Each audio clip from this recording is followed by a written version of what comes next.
Maring pinabulaanan ni PNP spokesperson Ruben Teodor Sindak ang mga kumakalat na balitang nakapasok na sa bansa ang rebelding grupo na Islamic States of Iraq and Syria o ISIS.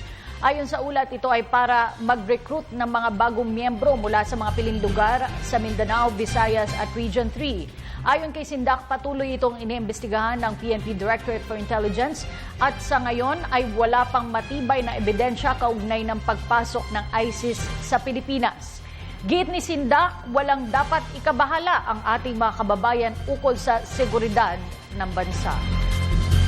On the Islamic State on Iraq and Syria, this issue is continuously being monitored by our Directorate for Intelligence.